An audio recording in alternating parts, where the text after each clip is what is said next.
You! What is good? Welcome back to Josh on Point mga pare. So ngayon ang pag-uusapan natin, makakatulong to sa inyo, no? Paano maging disiplinado or paano maging consistent. Okay? So kung ready ka na, hit mo na yung like button, share mo na rin, and let's go! Bad boy shake ala kill, ako 10 toes down. Okay mga pare, so before tayo mag-start, no, yung mga perfumes natin, Seduce, Foreplay at Climax pare. By the time na nire-record ko to, wala pa tayong stock. Hintay-hintay lang sa mga socials ko pare, i-announce ko doon pag may stock na tayo. Okay, so bagong packaging na yun pare, sulit, no? Sulit yung pera nyo doon bro. So abangan nyo yan. So pare, kasama ko magsasabi sa inyo ng mga tips, no, kung paano maging consistent, paano maging disiplinado pare, is yung tropa ko na nakikita nyo na sa mga vlogs ko dati, si Monching pare. Yung channel niya, ililink ko sa description. Okay, so pinakaunang-unang bagay, no, na kailangan ninyong gawin, no, para maging consistent sa mga ginagawa ninyo, para maging disiplinado kayo, para hindi kayo tamarin sa mga kung may mga goals kayo, no, na gusto nyong matapos, may mga projects kayo na gusto nyong matapos, diba? Iwasan gawing habit ang maglo-lo. Okay? No, imbis na magaluto, nagalo-lo, di ba? Sa mga previous video ko, sinabi ko na sa inyo to, no? May video tayo about sa NoFap, how to control your sexual urges. Anong ginagawa, anong nangyayari sa inyo after nyong gawin maglo-lo? Pagod na. Okay? Pagod na, gusto mo nang matulog. Kung everyday ka naglululo, everyday ka rin parang pagod, parang inaantok. Okay? So now, kung meron kayong project, meron kayong goal na gustong maabot, meron kayong responsibility, tatamarin ka ng gawin yun eh. Diba? Alagay mo sasabihin, ay sasabukas ko na lang. Ay di next week na lang siguro, pagod ako ngayon eh. Eh paano inuna mo maglulo pare? Okay, kung gusto niyo maging consistent, gusto niyo maging disiplinado, gusto niyo matapos yung dapat ninyong gawin, i-minimize niyo yan bro. Alright? Hindi lang lakas ang kinukuha ng pag-masturbate pare, kundi yung clarity nating mag-isip. Yun. Ano bang nangyayari sa atin pag pagod tayo? Di ba? Energy wala. Ano pa? Pag inaantok ka na, yung isip mo wala na eh. Nagiging cloudy na yung isip mo pare. No? So energy at saka yung intellectual natin pare, nababawasan pag ginagawa nyong habit yan. Okay, so yun ang inuna ko yan pare, kasi yan ang number one addiction nating mga kalalakihan. Ngayon wala tayong nararating, wala tayong na-achieve. Subukan yung paghaluin yung mga game drop ni Josh on Point tsaka ni 8 Asset. Ewan ko na lang kung hindi kayo lumupit. Akala ko dati yung mga mabubuting bagay na nararanasan ng tao sa paligid ko na nakikita ko. Akala ko kasi sinuswerte lang yun at ibinibigay lang yun sa kanila. Hindi ko nakita kung saan pumasok yung consistency doon para mapunta sila doon sa mga magagandang kalagayan nila. Halimbawa sa pag-basketball, para gumaling ka sa basketball, para pasok yung mga 3 points mo, para yung mga dribble mo malulupit, consistent ka sa pagtira ng mga 3 points. Kahit hindi sumushoot yun, basta pinapractice mo, pag naka 10,000 shot ka ng 3 points, imposibleng hindi gumanda yung 3-point shot mo. Nakapag 10,000 hours ka ng training sa pagdedribble, imposibleng hindi gumaling yung pagdedribble mo, di ba? Para maging specific tayo, yung first step at pinaka-importanteng step para maging consistent ka, paggising mo pa lang sa umaga, halimbawa basketball paggising mo pa lang sa umaga, ang isipin mo na kaagad, basketball. Kung meron mang ibang magsasabi dyan na sa klase ng buhay ko, hindi pwedeng sa umaga, pinakauna kong isipin, basketball eh. Imposible yun. Kung gusto mo talaga isang bagay, isipin. Maiisip at maiisip mo yun. Kasi kung halimbawa ang katwiran nyo ay obligasyon, kailangan ko mag-basketball ngayon, kailangan ko mag-train ng basketball, pero kailangan ko muna maglinis ng bahay. O ganito ang gawin mo. Ilista mo, isulat mo yung magiging program mo mamaya pagkatapos mo maglinis ng bahay. So, nandun yung element na inisip mo muna siya. Unang inisip mo muna siya, pero hindi mo pa rin papabayaan yung obligasyon mo na maglinis ng bahay. So, isulat mo, pagising mo sa umaga, isulat mo na kaagad yung program mo na gagawin mo pagkatapos mo maglinis ng bahay. So, maglinis ka na ng bahay. Pagkatapos mo naglinis ng bahay, nagawa mo na yung obligasyon mo, ayan, makakapag-basketball ka na. Ngayon, pag nagpa-basketball ka, nandyan nga yung mga barrier na, putik, hindi ako magaling, putik, hindi ko alam yung ginagawa ko. Pero, ang totoo nun, pag nag-training ka ng basketball, kahit clueless ka, kahit feeling mo wala nangyayari, ang totoo nun, may nangyayari doon. Ang nangyayari nun, nagkakaroon ka ng muscle memory. Nire-register mo sa utak mo at sa katawan mo na ito ang gagawin mo sa pang-araw-araw. Pag yan kasi ang ginawa mo sa pang-araw-araw, consistency na yun. Ano ba yung ibang importanteng bagay na magagawa mo consistently? Sige, kung ayaw mo mag-basketball, sige, pumili ka ng ibang bagay. Same framework pa rin. Hindi ako makapag-basketball kasi yung studies ko ang importante. Eh di sige, sa studies ka ngayon maging consistent. Pag sinabi mo halimbawa na hindi ka makapag-basketball dahil sa studies mo, sige, huwag ka mag-basketball. Pag-focus ka sa studies mo, pero gagawin mo yung sinasabi ko, na paggising mo pa lang sa umaga, iisipin mo na siya. Kahit clueless ka, kahit hindi mo alam yung nangyayari in the process, i-expose mo pa rin yung sarili mo doon. Ilalagay mo pa rin yung sarili mo doon. Okay pare, so isa pa next na makakatulong sa inyo para maging consistent is to make and follow your schedules. Okay? Pag meron kayong mga deadlines pare, okay? Make sure na tapusin nyo yun before the deadline. At ito yung practice na ginagawa ko bro. No? Ito yung ginagawa kong practice lalo na dito sa content creation ko is meron akong schedule pare. I make sure no, na every Wednesday meron akong upload dito sa YouTube. Kasi long duration so kaya medyo mahirap. So at least kahit papaano once a week, sabi ko talaga once a week, every Wednesday may upload ako. Okay? So nakikita niyo naman consistent naman, di ba? Kung hindi Wednesday, Thursday, basta meron ako once a week. Meron akong video sa YouTube once a week. Tinatatak ko talaga sa isip ko yan. Binabaon ko sa isip ko talaga pare na kailangan kong sundin yun eh. No? Kailangan kong sundin yung schedule na inano ko. Kundi walang mangyayari. Kumbaga, isang linggong hindi ako nakapag-upload or isang linggong na-miss ko yung schedule ko is a 2-step or 5-step behind reaching my goals pare. Kailangan meron kayong araw pare na as in yun lang ang dapat ninyong gawin, yung goal nyo lang, yung hustle nyo lang ang dapat ninyong gawin. Naka-lock in ka kagad pare. Para alam ng isip mo, pinapractice mo sa isip mo, itong Wednesday na to, lock in to. Okay? Para pag may schedule ka, for example, itong Wednesday, kailangan may gawin ako, gagawin ko dito sa araw na to.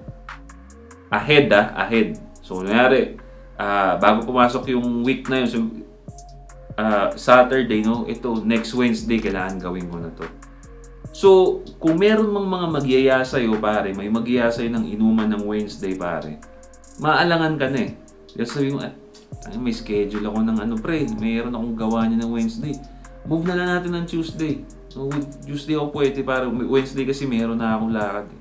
Diba? At least meron ka talagang nilook forward. Merong haharang na dun sa mga distraction kasi sinet mo na yung schedule mo para dun sa hassle na yun.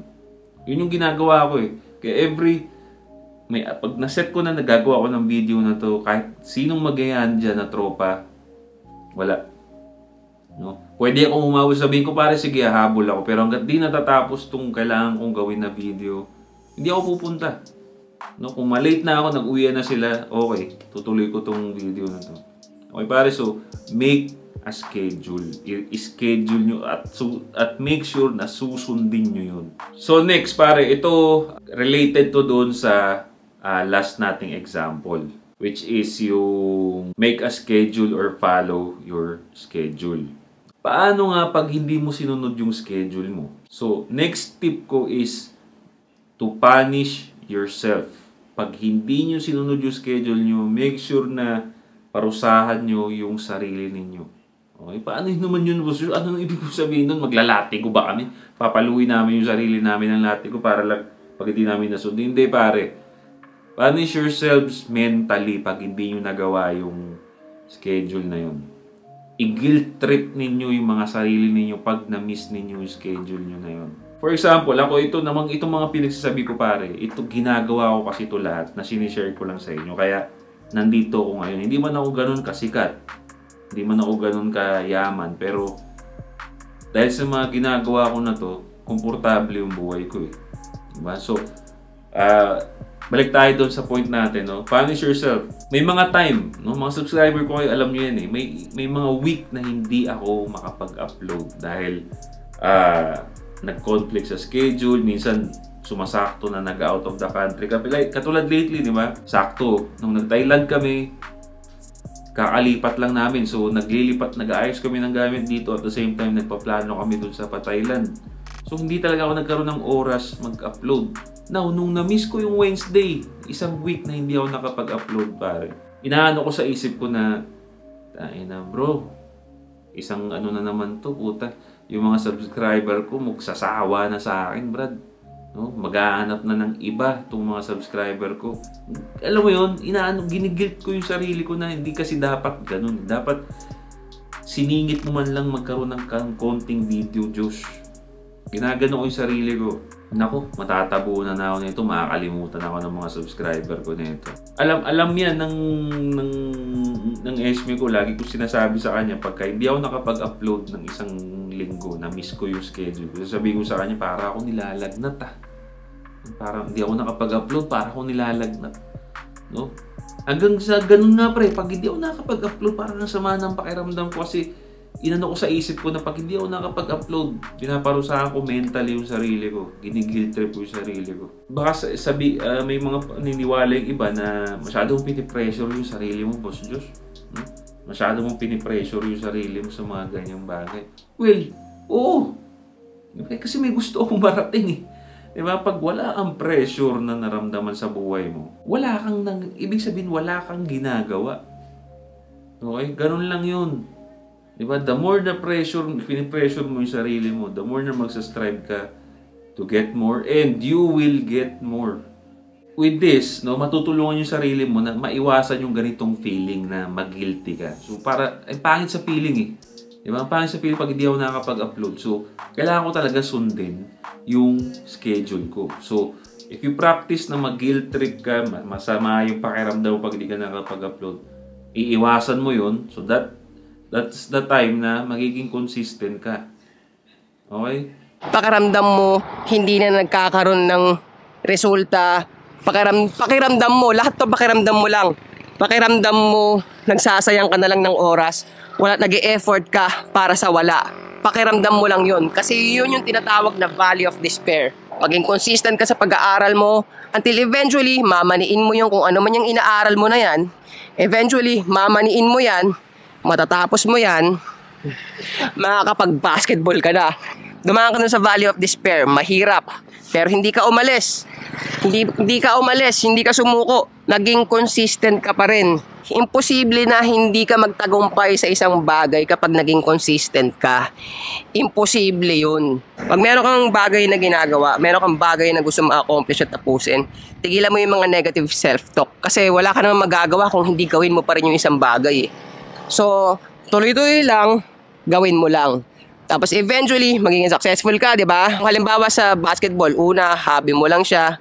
Sunod, nagiging good basketball player ka na. Eventually, sa pagiging consistent mo, nagiging hardcore ka.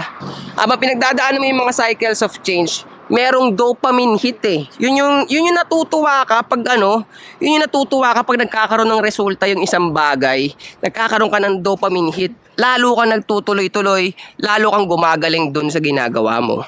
Okay pare, last but definitely not the least. Ito, controversial to for sure. No? Maraming hindi a-agree dito. May last tip para maging consistent ka, matulungan ka maging consistent, matulungan ka maging disiplinado sa mga gusto mong gawin is to compare yourself to others. Okay? So, tumaas ka agad yung mga kilay ninyo. Diba? Marami ka agad medyo tuwibok yung puso na bad trip ng konti. Diba? Kasi madalas natin naririnig na don't compare yourself to others. Bakit mo kailangan i-compare yung sarili mo sa iba? Well, hindi naman sa basta i-compare mo sa iba. No? Hindi naman random eh. No? I-compare mo yung sarili mo dun sa mga taong successful dun sa ginagawa mo. Kung graphic artist ka, i-compare mo yung sarili mo sa mga malulupit na graphic artist. Maiisip mo pare, no? Na pagka hindi mo sinusunod yung mga gusto mong gawin, hindi ka nagiging disiplinado sa gusto mong gawin. Tinatamad kang gawin yung gusto mong gawin. Pag nakita mo yung kinukumpara mo sa sarili mo, yung idol ka, isipin mo, gagawin niya ba to? No? Maaabot ko ba yung naaabot niya kung patamad-tamad ako ngayon? Diba? Kumpara mo yung sarili mo. Diba? Gusto ko maging consistent, gusto ko maging somebody. Hindi ka magiging somebody, Brad. Or hindi mo makukuha yung nakuha ng idol mo kung patamad-tamad ka. Diba? Kung di mo gagawin yung dapat mong gawin. Tama ba ako? Diba? Ganun yun, Brad. Isa yun sa mga naitutulong ng pagkumpara sa sarili. No, pagkumpara mo sa sarili mo doon sa mga successful na sa ginagawa mo. Lagi mo isipin, gagawin niya ba to? Makukuha ko ba yung dapat kong gawin kung hindi ko gagawin to? If that's the kind of mindset na meron ka, hindi malabo maging successful ka, bro. Kung wala kang maramdaman na kaginhawaan sa buhay mo eh. Diba? Tapos ayaw mong ikumpara sarili mo sa iba. Kung wala kang ginhawang nararamdaman pare, dapat lang na ikumpara mo yung sarili mo sa iba kasi para sa iyo yun. Diba? Para sa iyo yun. Kailangan mo ikumpara yung sarili mo para maging ganun ka din. Diba? Para, kung meron yung tao na magginhawa yung buhay, kailangan kung wala ka sa ginhawang buhay, abutin mo yun pare. I-compare mo yung sarili mo doon para makuha mo rin yun. Diba? Kaya nauso yung mentor eh. Mentor-mentee. Kasi yung mga mentee gusto talagang maabot yung naabot ng mentor nila. Nagpapa-mentor talaga sila kahit maging alalay sila. Ang importante sa kanila, makita nila yung mga galaw ng mentor nila para magaya rin nila. Ganun pare, yun yung mga makakatulong sa inyo, no, para maging successful kayo. Pagkatapos itong mga tips namin ni Josh on Point, kung paano ka magiging consistent. Tapos hindi ka pa rin naging consistent. Wala, iisip bata ka lang naman kasi talaga eh. Panis may hina, isip bata. Yan yung mga taong ayaw tahakin yung daan ng pagiging consistent. So kung alam mo naman sa sarili mo na hindi ka panis, kumbaga naniniwala ka na yung tinatahak mo ng landas ay yung landas ng mga lalaking may game, kailangan mo maging consistent. Shoutout kay Monching sa pagtulong sa atin dito sa topic na to. No? Don't forget, nandyan yung channel niya pare sa description. Subscribe kayo dyan. Solid din yung tropa na yan. Bago natin tapusin itong video na to pare, again, mahirap ang buhay bro. Okay? Mahirap ang buhay. Pero kung uunahin mo yung katamaran mo pare, unahin mo yung mga distraction kaysa doon sa mga dapat mong gawin, mas lalong hihirap ang buhay mo. Mas lalong hihirap ang buhay mo pare. So anong gusto mo? Mahirapan ka ngayon kung saan marami ka pang oras, o mahirapan ka pag tanda mo na pag konti na lang yung chances mo. Okay? So para sa akin, mas gusto kong mahirapan na ngayon. Okay bro? So yeah, don't forget to leave a comment down below kung ano masasabi ninyo. Click the bell pare para notify kayo sa mga bago nating video. Once again, this is Josh on Point. See you next time. Boom.